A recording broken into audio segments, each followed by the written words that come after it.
Hazrat Abu Moosa Ash'ari radiyallahu anhu says, I was with the Prophet sallallahu alaihi wasallam when he was staying at Jirana, a place between Makkah Mukarramah and Medina Munawwara.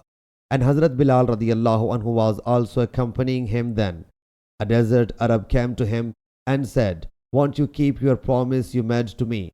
He sallallahu alaihi wasallam said, accept the glad tiding. He said, you often say the same thing. So he sallallahu alaihi wasallam faced Hazrat Abu Moosa and Hazrat Bilal radiyallahu anhu in an angry mood and said, he did not receive the glad tiding. Do both of you accept it? Both of them submitted. We accepted it.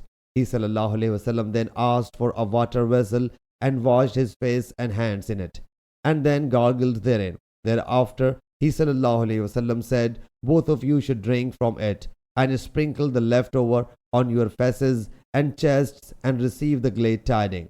So both of them took the vessel and compiled with the instruction. From behind the curtain, Hazrat Salama radiyallahu anha said, leave some of it for your mother. So they left a share from it for her. Sahih Bukhari, Hadith number 4328.